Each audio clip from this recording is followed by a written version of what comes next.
You know what 20 years of your life looks like? It looks like a spider web of copper wire, 20,800 gallons of dielectric oil, and a constant low-frequency hum that vibrates in your bones even when you're sleeping at home.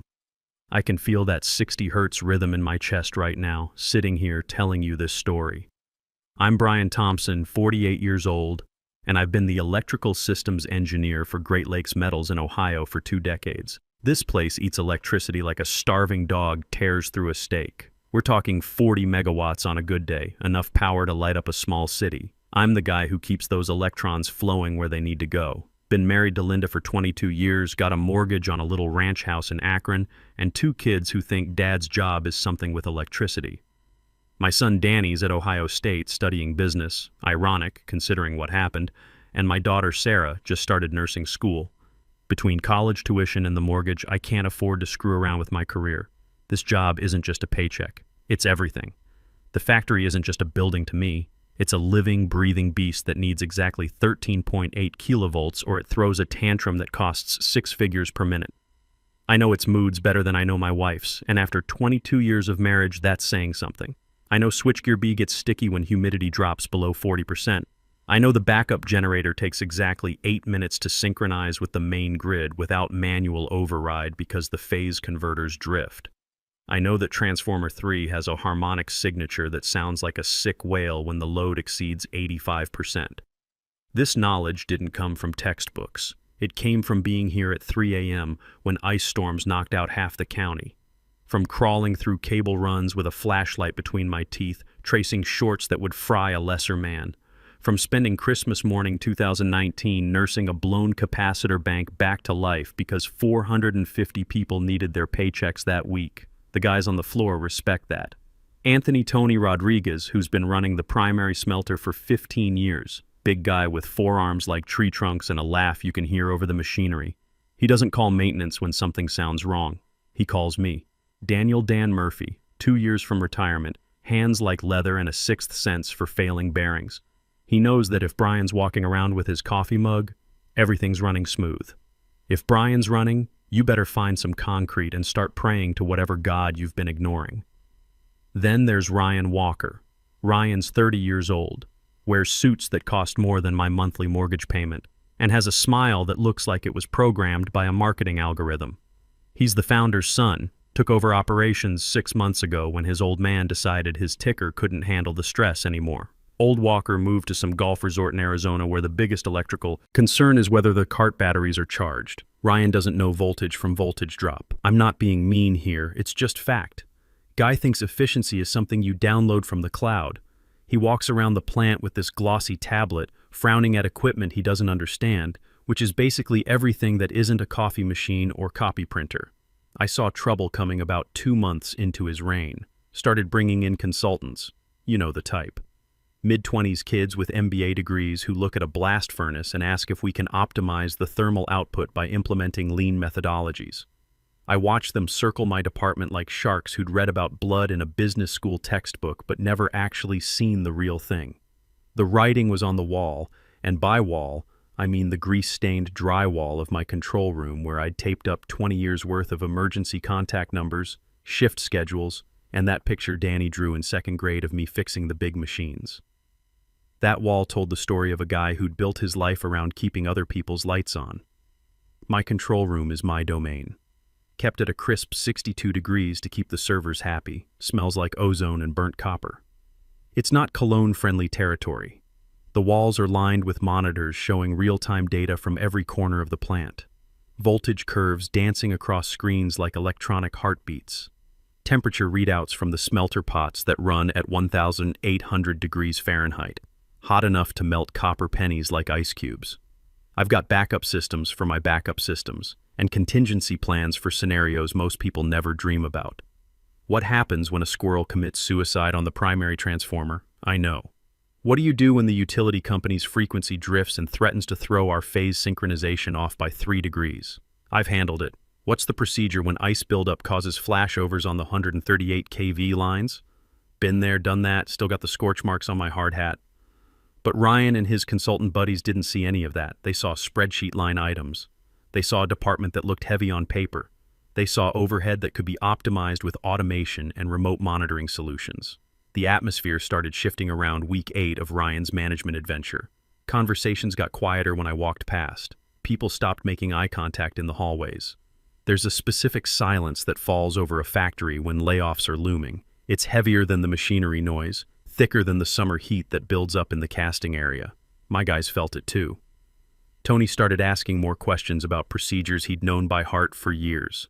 Dan kept double-checking readings that had been stable for months. Chris Wilson, young guy with 3 kids and a mortgage bigger than mine, started staying late even when his shift was over.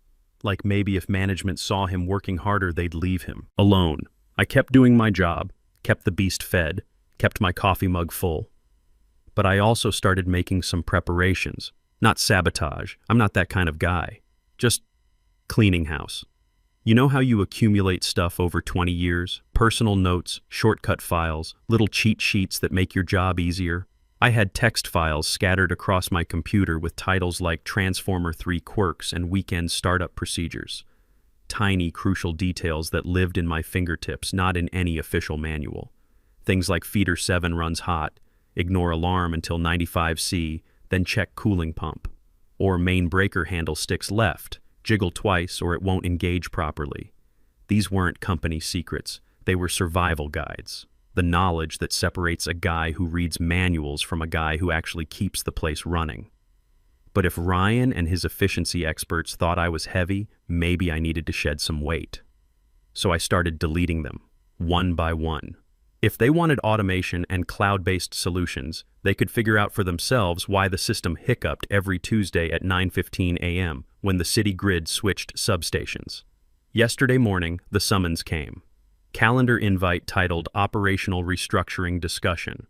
No agenda attached. Just Ryan, me, and Jennifer Coleman from HR, a woman who always looks like she's smelling something mildly unpleasant. I've seen that look before. It's the corporate equivalent of a funeral director's smile. I put on my cleanest work shirt, the blue flannel Linda ironed for me Sunday night, and walked through the factory floor on my way to the admin building. Wanted to feel the vibration in the deck plates one more time, hear the rhythm of the stamping presses. I touched the cold steel of a support beam as I passed, a goodbye pat, though I didn't know it yet. The guys nodded as I walked by. Tony was adjusting the lance position on Smelter 4, sweat beading on his forehead despite the ventilation fans running full blast. "Morning, Brian. How's she running today?"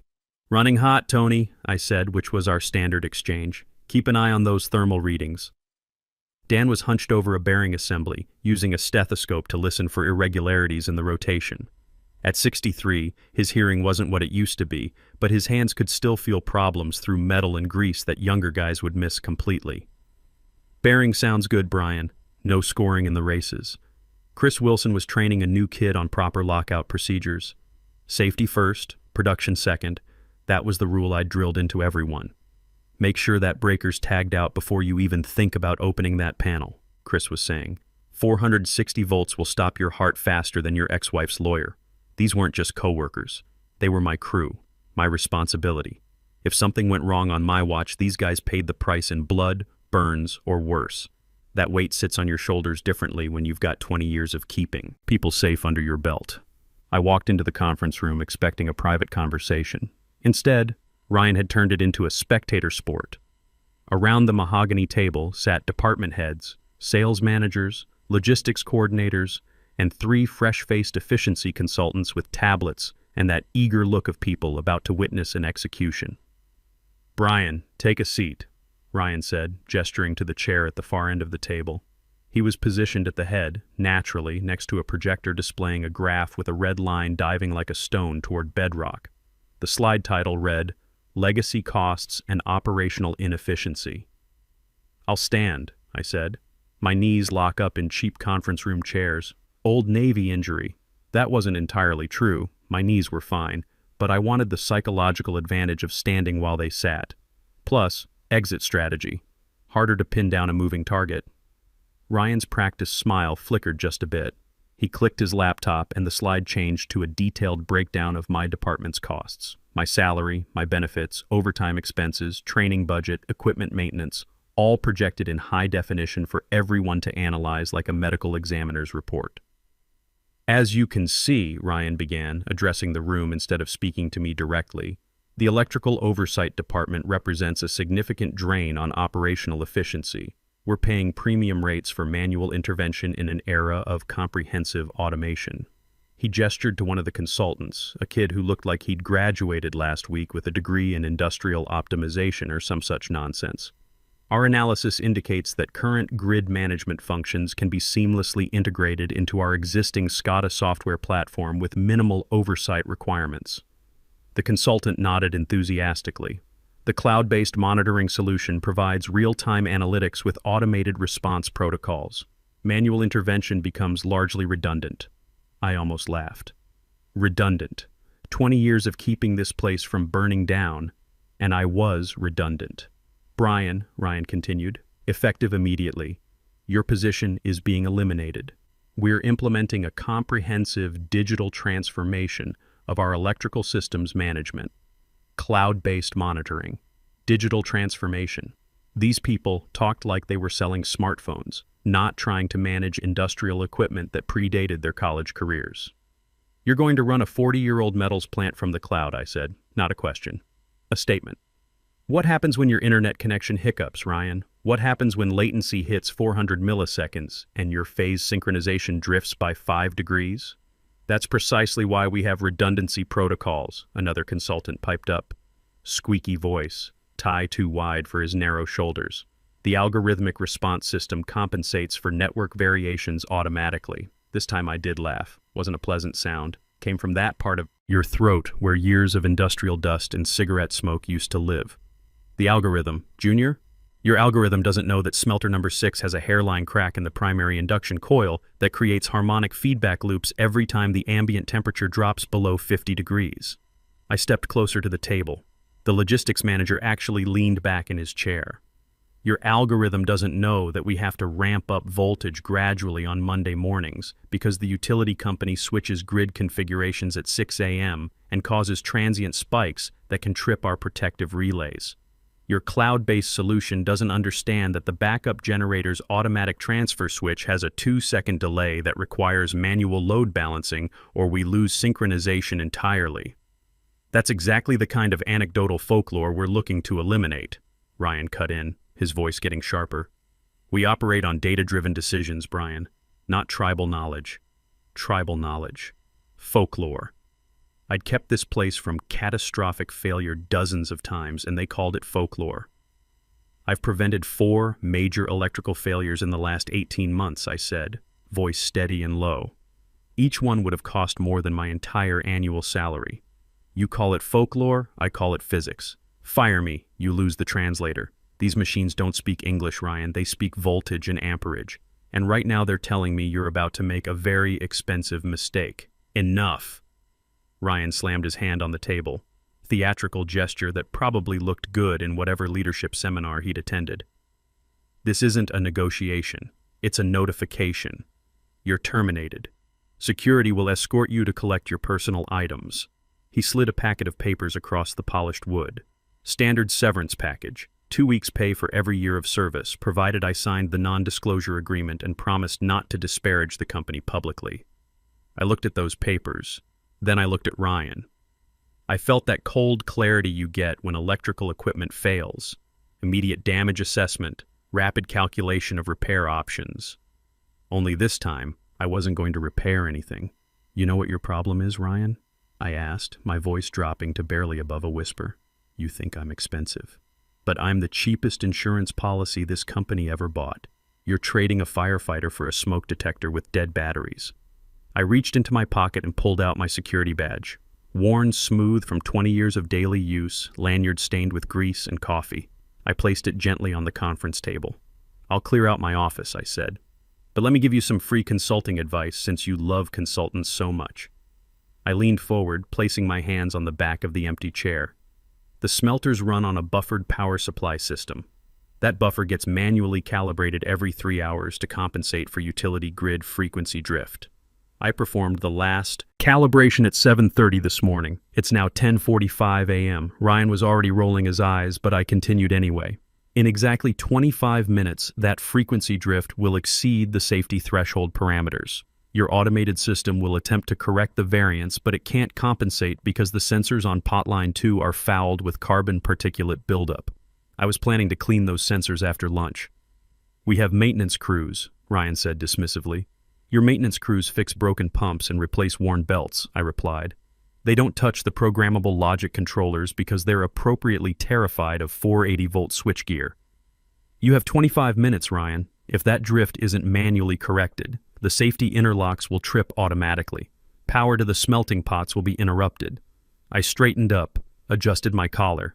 8 minutes after the power cuts, the molten aluminum in those 75 pots will begin to solidify. Once that metal hardens, you're looking at $200,000 per pot to dismantle and rebuild. That's $15 million in equipment damage alone. Add in lost production time, missed delivery contracts, and regulatory penalties for the environmental discharge, and you're approaching $45 million in total impact. The room had gone completely quiet. Even the consultants had stopped typing. "But hey," I said, walking toward the door, "I'm sure your cloud-based solution will handle it just fine." I didn't look back as I left, but as I stepped into the hallway, I heard Ryan muttering something to the consultants about scare tactics and resistance to change. 25 minutes. The clock was already ticking. The walk from the admin building to my truck usually takes 3 minutes. I took 8, wanting to soak in the rhythm of the place one last time. The thrum, thrum, thrum of the stamping presses in Building C, the sharp hiss of steam release valves, the underlying electrical hum that most people can't even hear. But that's been the soundtrack to my adult life. 20 years of conducting this industrial symphony, and now I was dropping the baton. But I had one stop to make first.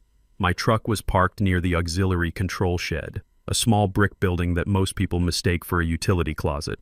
Inside it houses the manual overrides for our substation, the physical breakers that connect our entire facility to the municipal power grid. It's the heart of the beast, and I still had the keys. Ryan, in his rush to humiliate me publicly, had forgotten that physical access trumps digital permissions every time. My brass key ring included everything: main building, equipment sheds, emergency shutoffs, 20 years of trust, and he'd revoked my computer access but left me holding the literal keys to the kingdom. I unlocked the heavy steel door and stepped inside. The auxiliary shed was cool and dark, illuminated only by the green and red status lights on the breaker panel.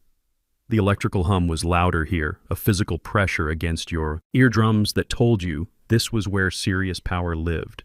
This wasn't the friendly 120 volts in your kitchen outlet. This was the raw 138,000-volt feed from the utility company stepped down to our working voltage of 13.8 kilovolts. On the main panel was a switch labeled SW4 Auto Sync Override.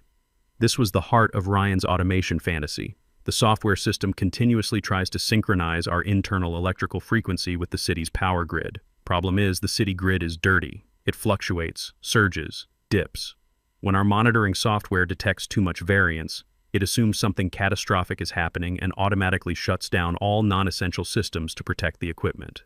For 20 years, I'd kept that switch in the manual position. Manual override tells the computer, "Relax, I'm watching this personally." Ignore the normal fluctuations. It allows our system to stay synchronized with the grid even when the power quality isn't perfect, which in Ohio's aging electrical infrastructure is basically always. But if I flipped SW4 from manual to auto, the computer would take full control. And without the custom software patches I'd so carefully deleted from my workstation, the monitoring system would see the normal grid variations, interpret them as dangerous faults, and automatically trip our main breakers to protect the facility. The irony was beautiful. Ryan wanted automation and cloud-based solutions. I was about to give him exactly what he'd asked for. I reached out and touched the switch.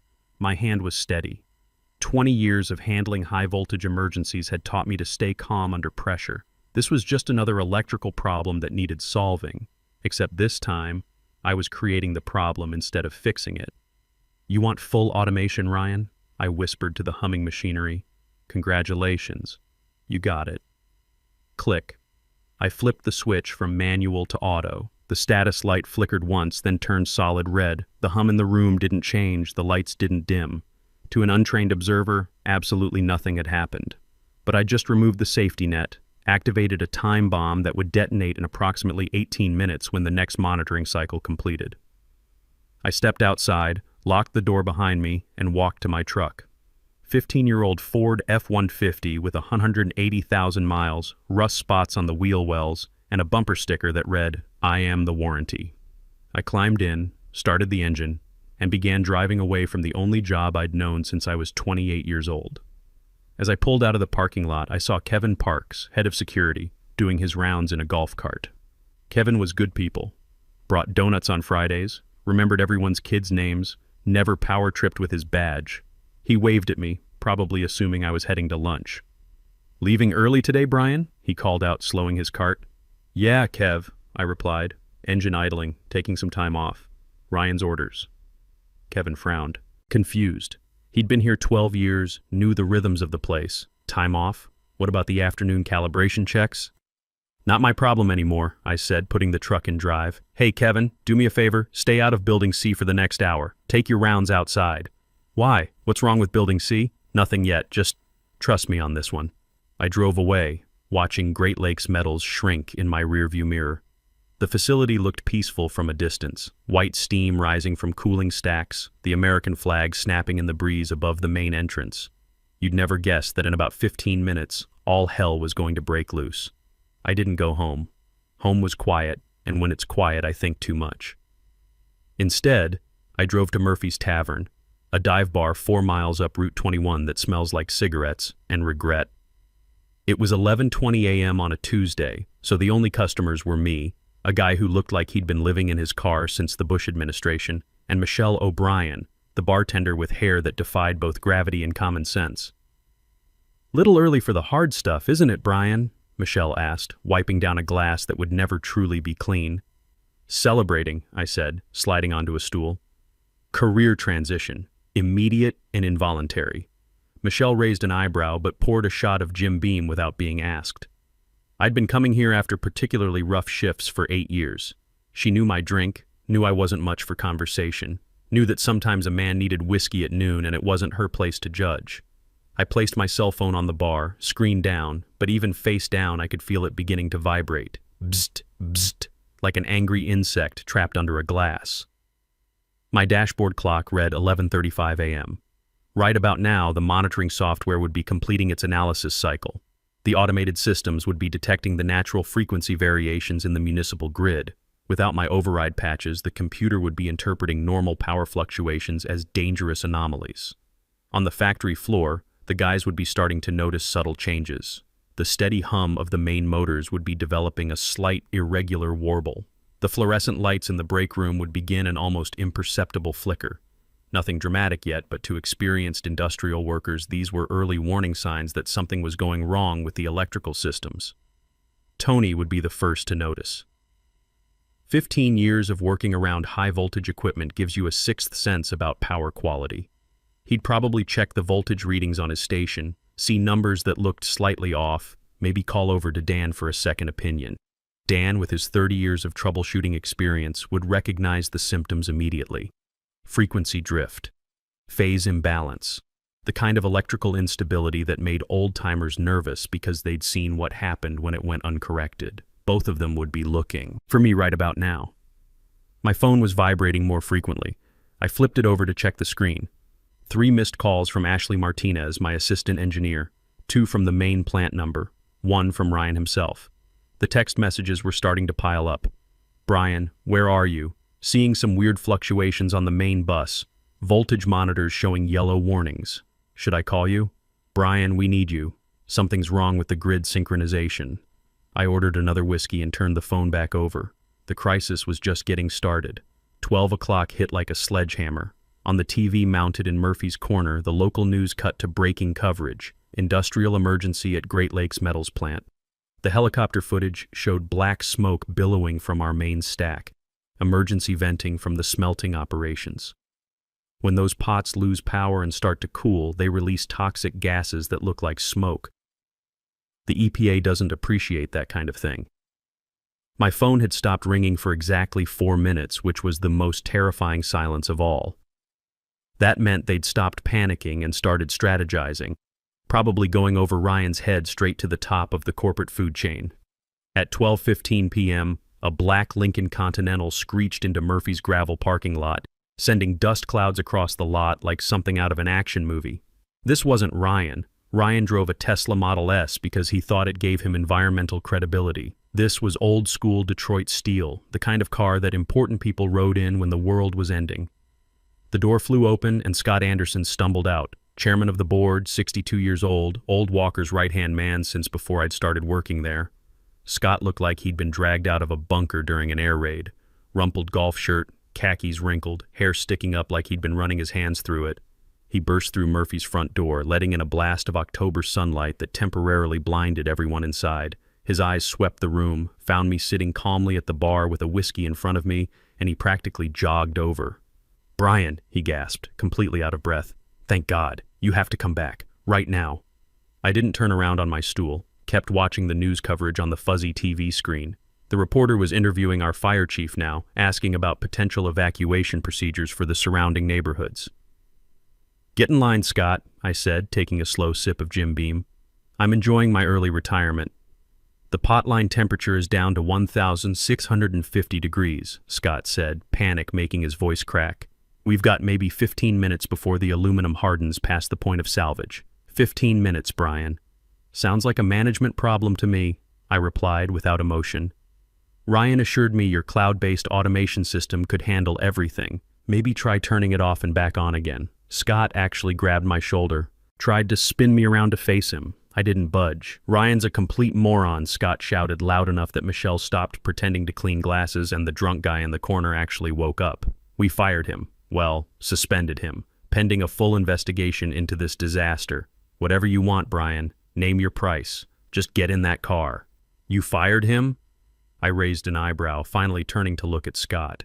His face was flushed red, sweat stains spreading under his arms despite the cool October air. "Funny thing, Scott. Who do you think signed off on those budget cuts? Who approved the operational efficiency review that targeted my department?" Scott's face went pale as he realized where this was headed. "Don't pretend this is all Ryan," I continued. "You bought the gun. He just pulled the trigger." "Brian, please," Scott begged, and I'd never seen a corporate executive actually beg before. "We're talking about the entire company. 450 people work here. If those smelting pots freeze solid, we're done. Bankruptcy. Everyone goes home with nothing. No pensions, no severance, no health care, and there it was. The button he knew would work. I didn't give a damn about the shareholders or Scott's stock options or Ryan's inheritance. But Tony Rodriguez with 3 kids in school, Dan Murphy 2 years away from retirement with a pension he'd earned, Chris Wilson trying to pay off his mortgage, those guys deserve better than corporate incompetence. "I want a contract," I said, standing up from the bar stool for the first time since I'd arrived. "Independent contractor, $180 per hour, minimum 40 hours per week, 5-year guarantee, no termination without cause. Full operational autonomy over all electrical systems. No consultants, no efficiency experts, no MBA graduates telling me how to do my job." "Done," Scott said immediately. "I'll write it on a bar napkin if I have to. Electronic signature sent to my personal email. Right now, while I finish my drink." Scott fumbled for his iPhone with shaking hands, speed dialing the company's legal department. "Emergency contract. Send it immediately. I don't care if you have to wake up the lawyers. Just do it." 3 minutes later, my phone buzzed with an email notification. I opened it, scanned the terms. Sloppy legalese, but the key points were there. 180-hour, guaranteed authority, no interference. "One more thing," I said, draining the last of my whiskey. "I want Ryan to personally escort me from the front gate to the control room, and I want him to apologize, publicly, in front of the entire crew." Scott looked like I'd just asked him to sacrifice his firstborn, but he nodded. "Fine. Whatever it takes. Can we please just go?" The ride back to Great Lakes Metals was the fastest 5 minutes of my life. Scott drove like a maniac, running red lights, taking corners on 2 wheels. When we pulled up to the main gate, it looked like a disaster zone. Fire trucks, ambulances, environmental response teams, and a crowd of our workers standing around in the parking lot looking confused and scared. And there, standing by the security checkpoint like a whipped dog, was Ryan Walker. He looked like he'd aged 15 years in the last 2 hours. His expensive suit was wrinkled, his tie loosened, his normally perfect hair disheveled. He was holding a visitor's hard hat in his hands like a shield. I got out of Scott's Lincoln and walked up to the security gate. Didn't open it. Just stood there waiting. Scott nudged Ryan hard in the ribs. "Do it." Ryan looked at me with pure hatred, but his fear was stronger. The kind of fear that comes from watching $45 million disappear in real time. "I'm sorry, Brian," he mumbled, barely audible over the noise of the emergency vehicles. "Can't hear you over the sound of your automation failing," I said, cupping my ear theatrically. "I'm sorry!" Ryan screamed, his voice cracking like a teenager's. "I was wrong. You were right. The automation isn't working. Please fix it." I looked around at the crowd of workers, my guys, watching this whole scene unfold. Tony gave me a subtle thumbs up. Dan nodded approvingly. Chris Wilson was grinning ear to ear. "All right," I said, adjusting my work shirt collar. "Let's go save your company." The walk to the control room felt like a victory march. The plant was eerily quiet. You could actually hear conversations over the reduced machinery noise. Emergency lighting cast everything in that sickly yellow glow that meant we were running on backup power. In the control room, Ashley Martinez was practically in tears, frantically typing commands that the system kept rejecting. The moment she saw me, her face lit up like Christmas morning. "Brian! The autosync system is locked in fault mode. I can't override it. The frequency drift is too severe." "I know exactly what's wrong," I said, sliding into my chair like I'd never left. "Someone flipped SW4 to automatic mode. Probably during routine maintenance. It took me exactly 12 minutes to restore full power, manual override on the synchronization system, phase adjustment to match the grid frequency, gradual restart of the smelting operations. The temperature readings climbed from 1,650 degrees back up to normal operating range of 1,800 degrees. When the last alarm cleared and the main display showed all systems green, the entire control room erupted in cheers. But the sweetest sound was Ryan Walker, standing in the doorway, quietly asking, "How much is this going to cost us?" I looked him straight in the eye and smiled. "Everything." 2 weeks later, I'm sitting in my climate-controlled office, making 3 times my old salary, with a 5-year contract that guarantees Ryan Walker stays out of my department permanently. He's been reassigned to strategic planning, which means he has a basement office and no actual authority over anything important. The plant hums along perfectly, just like it has for 20 years. Because sometimes the old ways are the best ways, and sometimes the guy who actually knows what he's doing deserves to be in charge. I lean back in my chair, put my feet up on the console, and watch the voltage readings hold steady at exactly where they should be, just like me.